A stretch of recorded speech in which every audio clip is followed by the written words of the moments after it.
You had a really big hoop background. Yeah. And you didn't even want to play football at one point. How did you end up playing football? So the story is, I was playing football. I hated it. You hated it? I hated it because I didn't know what to do, bro. My Hated it? first game, I got hurt. I had to go to the hospital. After that, I was like, bro, I don't know if I'm playing this again. But I don't go like that. I didn't want to go like that. So then I get back on the field and I just start killing and I start, channeling that anger into the football field and then, it just starts clicking. So then my basketball coach, he calls me in the office and he's like, bro, you got to make a decision. You can play basketball, end up playing 4 years in college, and then, having to find a job, a regular job. Or you can go to college for football and, maybe go to the NFL. So I was like, man, let me weigh my options. I definitely went to the NFL. It was that simple. It wasn't that, exactly. And then, the rest is history. And it's intercepted by Marlon Humphrey. Marlon Humphrey is without a doubt in the conversation to be the best corner in football.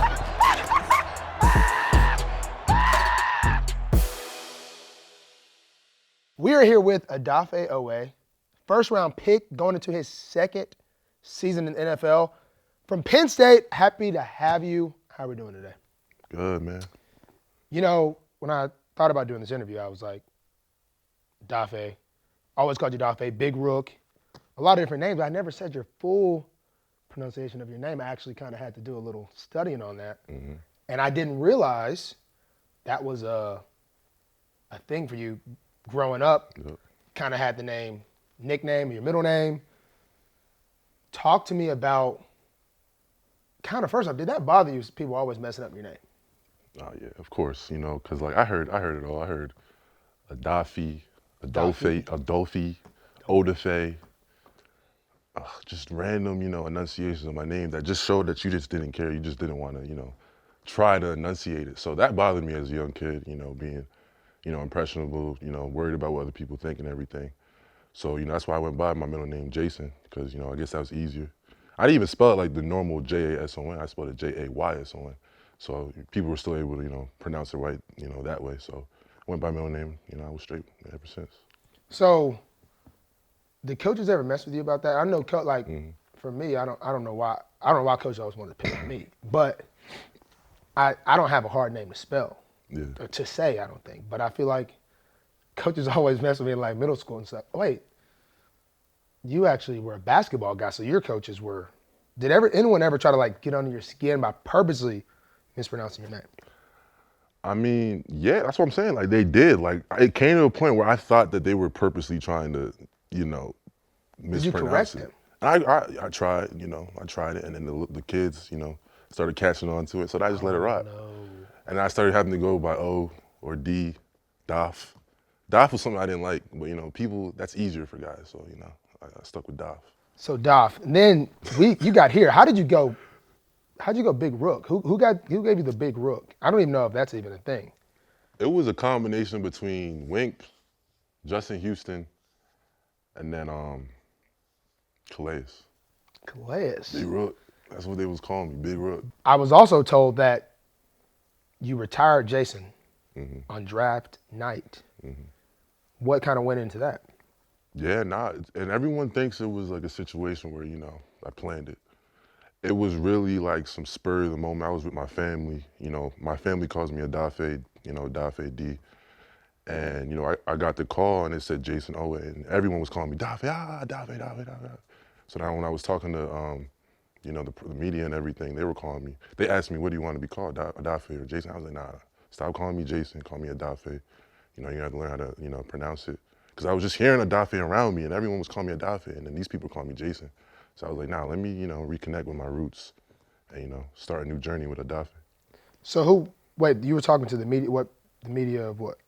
The Ravens, when I first got drafted. So when you first you told them that on the phone as you just got drafted? Like I literally got called, I had Did you give them the pronunciation on the phone right there, or did they already know? Yeah, I had the Don P in my hand, and I was just, I was like, bro, it's Odafe, and then they got it.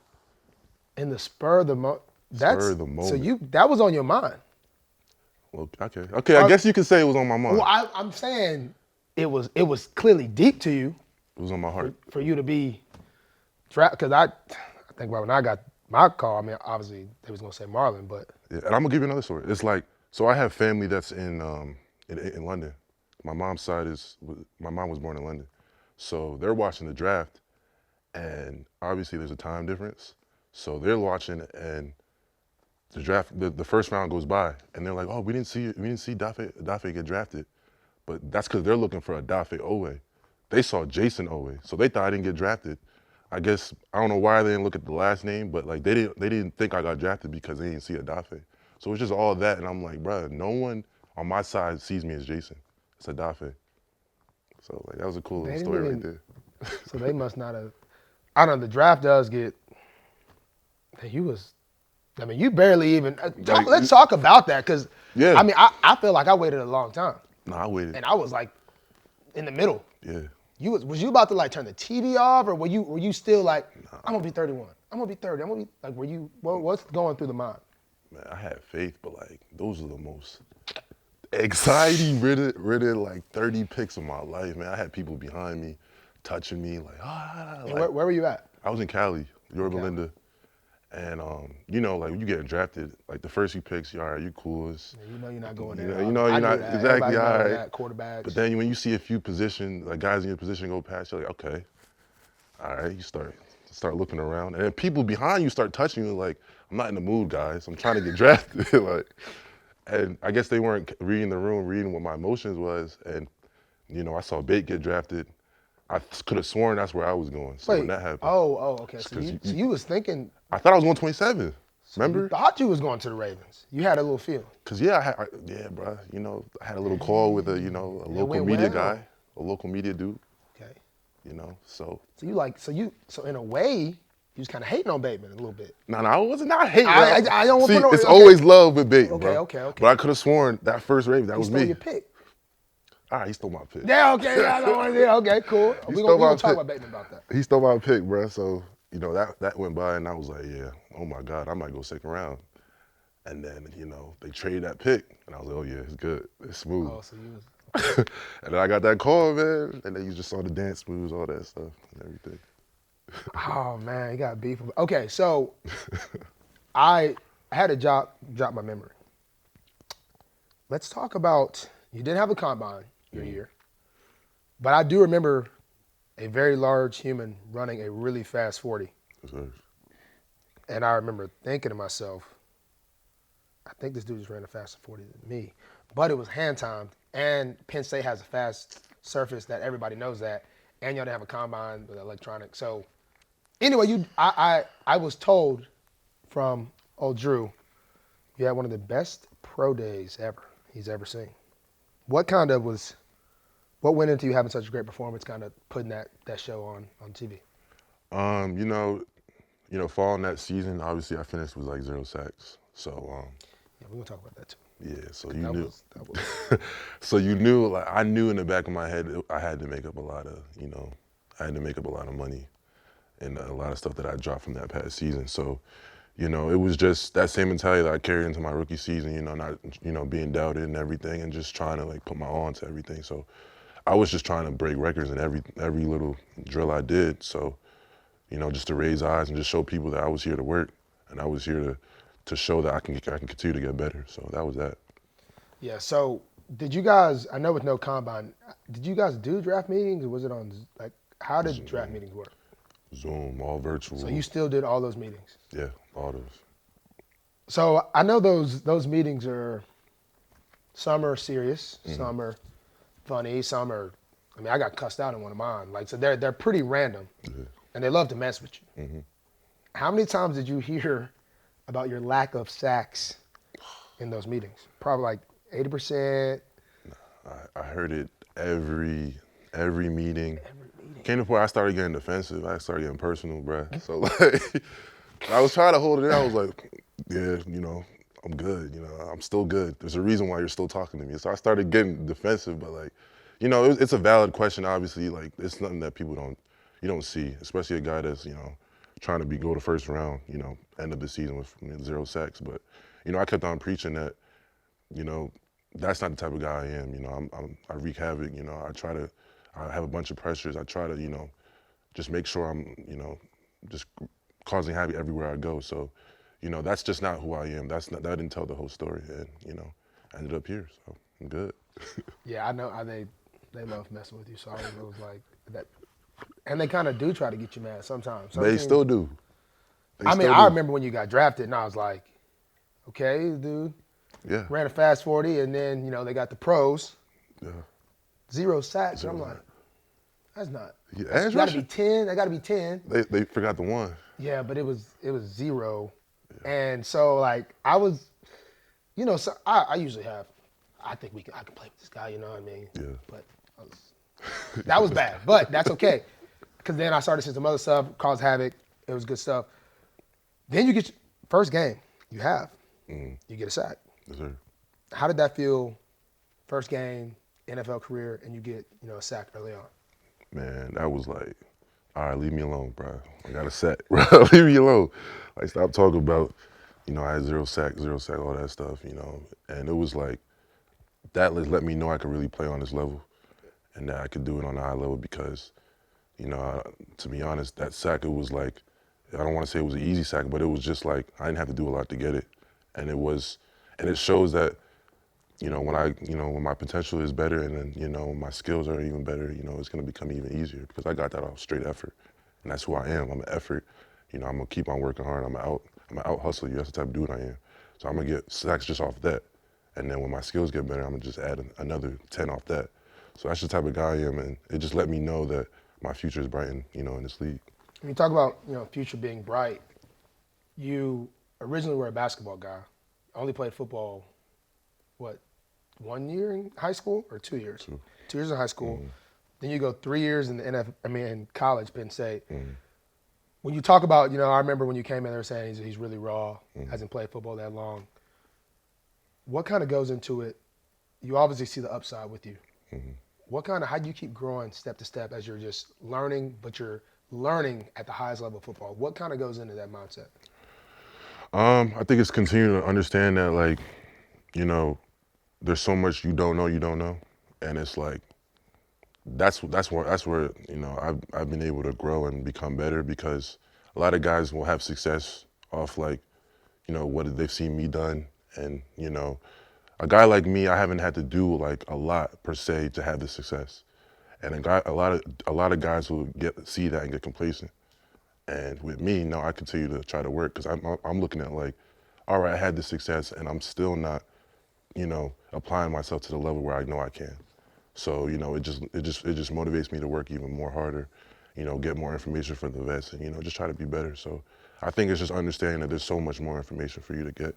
When it comes to vets, I know we had, Justin Houston, Fee, Calais, still on the team. What do you kind of take, when those guys you see they've got 12, 13 years, Super Bowl under the belts, Pro Bowls, what kind of do you take from them? Like, what? I know obviously how to take care of your body and different things. What do you kind of take from just those guys that have played for so long? Man, I had 100 sacks in my room, and then 100 sacks in the room right next to me. So I'm taking how they how they practice. I'm taking how they talk. I'm taking how they study film. I'm just taking every little thing. That's the type of guy I am. I don't look at the cliches of how they watch. How they watch, the tackle in front. I watch, how they do every little thing. And, guys like Justin Houston, they broke it down to the little details and, his approach in pass rush and, what he's looking at in the hands and everything. And then, just the little tells and tendencies that just like help you play quicker, that I didn't learn in college. It's just being a hooper and a baller. That's what I learned from Justin. It's just being a baller. Not necessarily always looking at like what your assignment is. Just like, all right, dude, you gotta make this play. What you gonna do, bro? What are you gonna tell? What are you gonna look at to make that play? And it's like, you need to make that play, so you gotta get it. So that's what I just took from Justin, just being that guy and being that dude and putting it on yourself to, be that guy. So I think I did not realize that's a lot of sacks. I didn't realize both of those guys had. Bro, it's hella sacks. That's a lot of sacks. Are you, I guess, 100 sacks, that's like 200 sacks right there, bro. How long is Justin's played 11? only 11? Yeah. What, 2011? That's when he got drafted? All right, so we're going to run it back a little bit. Yeah. Because growing up, big hooper. Mm. Did you, everybody thinks they can hoop for some reason in the NFL. I mean, I've never seen so many non-NBA players thinking they can hoop. Yeah. But you had a really big hoop background. Yeah. And you didn't even want to play football at one point, from what I hear. Talk to me about kind of your love for basketball. Yeah, so obviously that's what I was playing my whole life up until like my junior year of high school. So, I fell in love with it in third grade, Michael Jordan. And then I went to Kobe and then I went to LeBron. It was just, I was always an athletic dude, so it always came easy. And that's like, a lot of things in basketball, that's what I translated into football, just lateral quickness, being able to jump, being able to be twitchy, change directions like that. So, I just love, the suave, just moves with it, just how you can just break someone down, dance with someone. Like, I love that. And I like to incorporate that in the football field, just like, trying to be like loose and just move around, just try to break someone's ankle on the field too. You were an ISO type of guy? I wasn't, but like what I was like, quick jab, go to left, go the other way, and then dunk on you. You was a dunker. I was a dunker, yeah. You said something interesting. So you were Jordan, Kobe, and LeBron. No, I'm telling you my Usually- progressions. I'm telling you my progressions. Because started I've with never Jordan. heard anyone, it's usually Yeah. I'm a Kobe guy, or I'm a LeBron guy, or I'm a Michael guy. So this is what people won't tell. Everyone starts with Jordan. Everyone? Everyone starts with Jordan. Because you got the Jordan shoes, you got the Jordans. You do got the Jordans. But you does see that mean the- you're a Jordan? Everyone starts with Jordan. Okay, got you. Then obviously Kobe was like when we were growing up. So you see it right there. Kobe was when Yeah, we you shoot see it. We see it. Throw some in the trash, Kobe. Exactly, Everyone Kobe. has to do that a little bit. Yeah, okay, true. And then LeBron is like more towards like when we're more conscious age. And you just see this man is dominating for this long. So that's where I'm at right now. I'm a LeBron fan. I go wherever LeBron goes. And So out of the three, LeBron, who's the best player? it's LeBron. LeBron. Right? I need to get Right? that. Yeah. Right, No, I'm a right. LeBron guy. I'm a Yeah, LeBron guy. It's LeBron. Okay. So you're Shout out LeBron, man. yeah. shout LeBron out, will be bro. on the show next week. So MJ, Kobe, LeBron. That's very. So did you say you stopped your junior year Yeah. No, actually, no. I continued to play all throughout high school. all through high school, Yeah. but you started football. And how did you end up playing football? I know it was a So, push. so the story is, I went to Rutgers Prep, which is in it's in New Brunswick, New Jersey. It's right next to Rutgers, the university. It's a high school. Rutgers. That's where I went before Blair, which is where I started playing football. But all right, I'm gonna tell you the timeline. So I was at Rutgers Prep. Rutgers Prep doesn't even have football. It's kind of a weird school like that, I guess.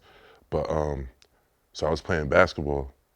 So we were playing against our rivals called Franklin, and we ended up losing, and that's a bad loss.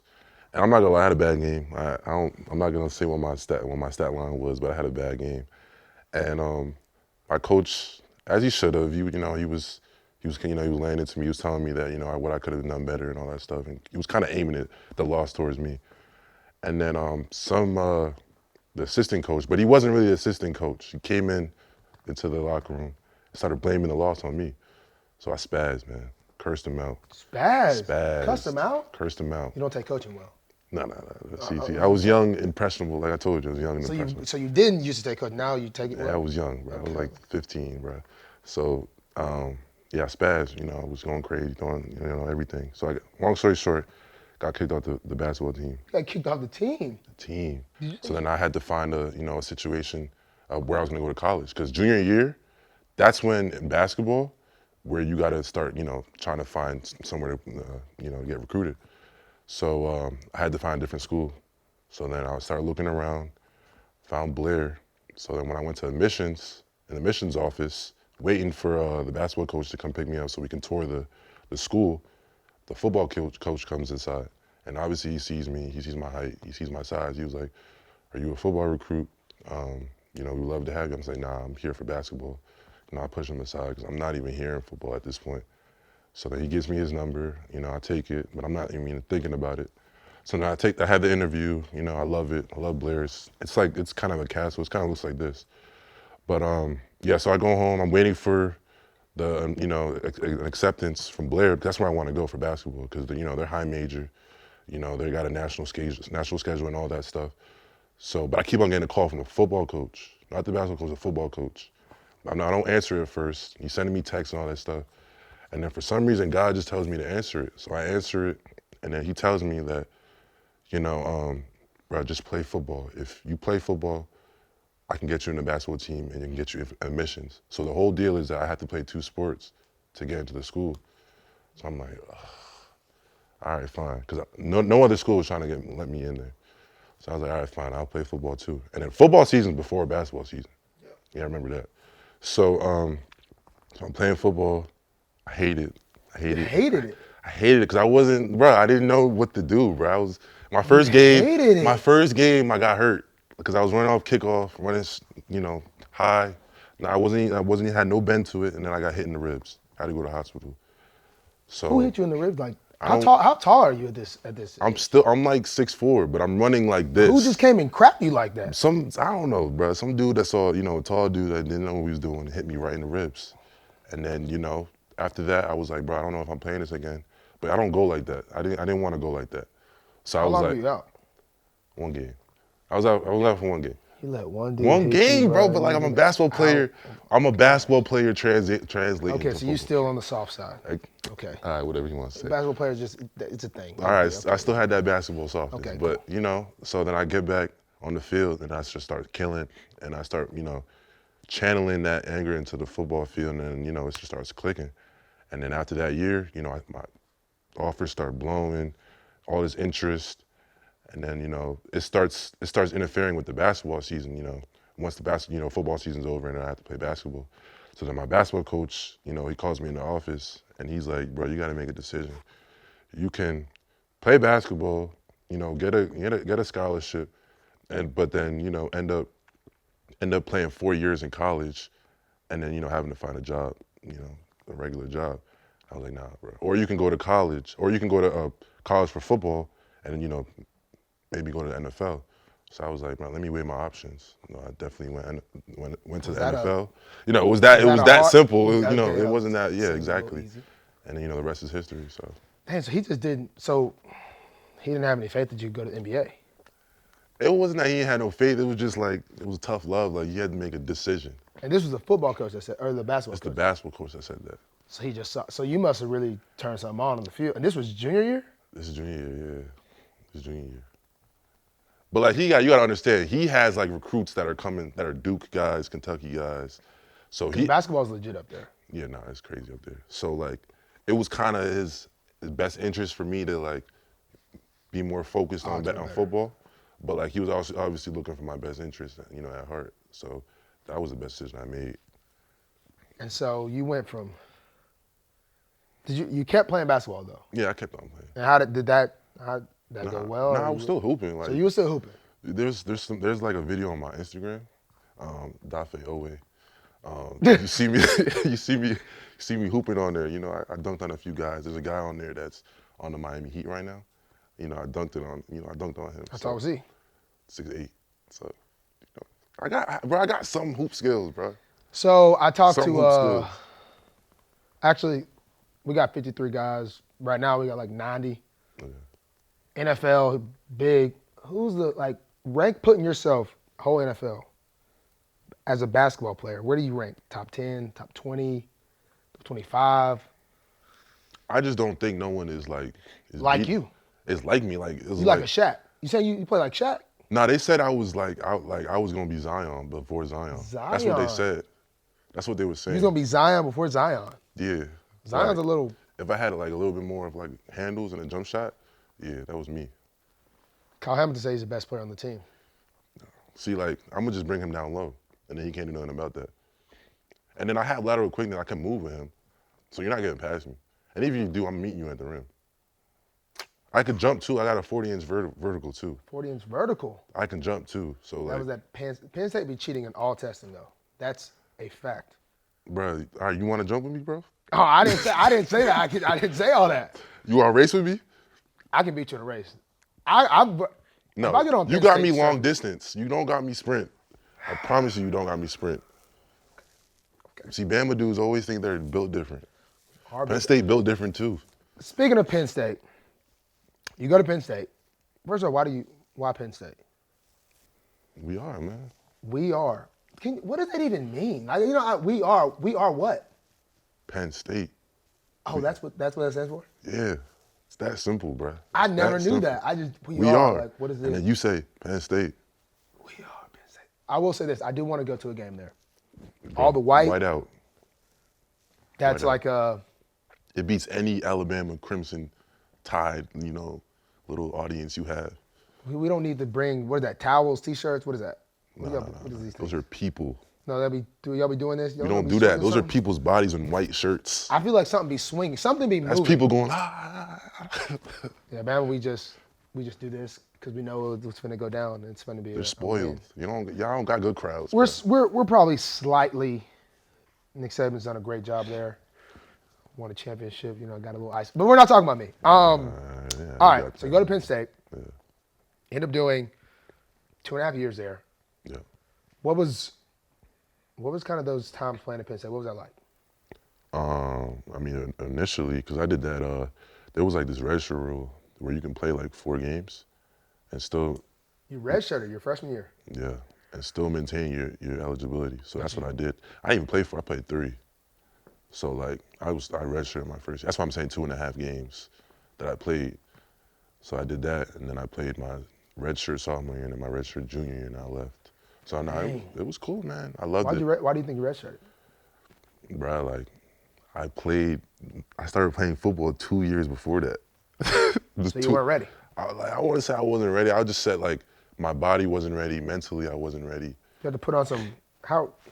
I came into Penn State like 220. And yeah. Not bad. What do you play at? You got to play at like 250, 255, bro. Crap. Especially Big Ten, they play the run, man. 3 years, not enough time to graduate. Yeah. What's our plan? Do we have a plan to get the diploma, to get the paper? No, we have a plan, man. I'm waiting for a period of time where, the season's not, going on, where I have enough time to, really lock down on what I want to do. Plus, I promised my mom I gotta get it done. So. Promise mom? Nah, I promised her. What do you want to do after? Obviously, this is the dream. What do you want to do one day? After everything's done. After you got 100+ sacks, a Super Bowl. That's a deep question, but I feel like where I want to start at. I just want to help, my people, and that's just not in Jersey, but my lineage, my culture in Nigeria. I have a lot of things I want to do out there with my father. Once he's able to go back over there as well. So, I don't want to tell everything because. Don't tell everything. Speaking of Nigeria, big. when I know that's your heritage, I was told you want to do a camp there. Yeah. When you get the chance, what would that mean? Being that's very different than a lot. With that heritage and everything. What would that mean if you were able to make that happen? No, it'd mean a lot because a guy like me, I always just understand that I'm blessed and I'm like real fortunate to be in a situation where I am. Just because the story I've told you, things that have happened to me, like it could have went the other way. So then I look at that perspective with people over there, like, there's people over there that are more talented than me and you, but just because they don't have that situation or that opportunity or that platform, you might never even see it. And it's crazy, we're in a situation now that Afro beats, Nigerian culture or even all African culture is being like highlighted. And that's now, but like there's been so much, they have so much talent, bro. And it's in, sports, academics, entertainment, music, all that stuff. And I just want to give them a chance to, give them a platform to show that. And if I can do that, that'll make me so happy. I feel like that's my purpose, giving people a shot that, don't necessarily always have that. I also heard you do some stuff off the field. You have some hobbies. Mm-hmm. You draw. Yeah. I've been looking for an artist in Baltimore.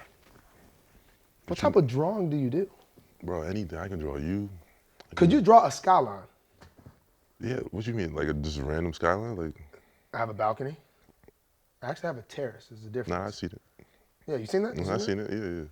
I look up. I can see the stadium way back there, the water. Bashadi parks his boat sometimes right here. Could you draw that? For the right price, I can draw. For the right? For the right price, I can draw anything. And I'll draw it perfect. I mean, I can draw it too, but No. I'll draw it good. perfect. I'll get a little like a easel. I'll get some oil paint, shadow it. I'll make it look beautiful for you for the right price. For the right price. Price. You have a lot of money already. You have a lot of money already. You had more money than I had when I was your age.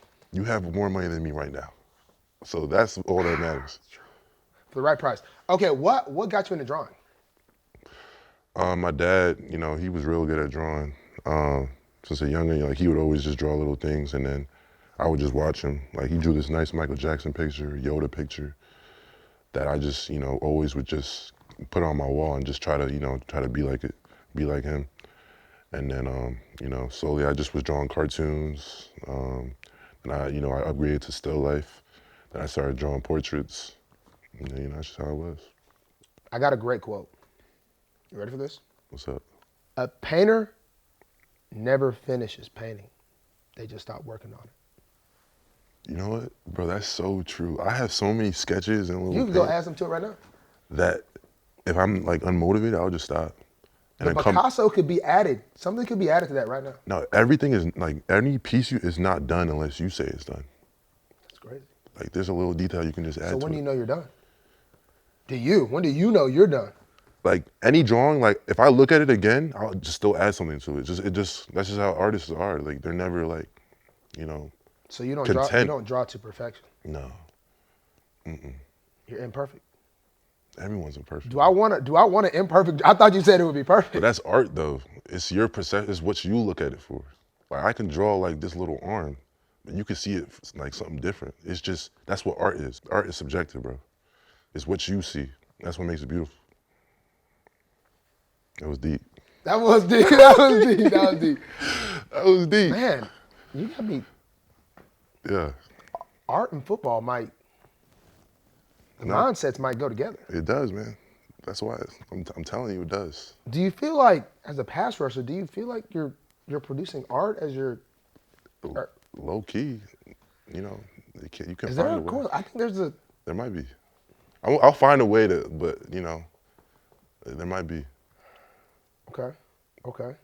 They got an artistic, dance move side to it. Yeah. Odafe, last question. Yeah. When you look back on your career, what do you? Of course, you know the stats, but what do you want somebody like me, somebody like Micah, guys that you played with in the past? What do you want guys to say about your style of play and what you brought to the table? He was a winner. Always got better every year. And that, he was just a dog, That's what I always want people to just realize, that I work hard and that I'm a dog, man, and I'm gonna win. Regardless of whatever odds you stack, regardless of what you say I can't do, I'm gonna just win. And I'm gonna find a way to win, and I'm gonna keep on getting better. You might be good right now, but I'm gonna be better in the future. Yeah. Sir, Yes, sir. appreciate your time. I got you.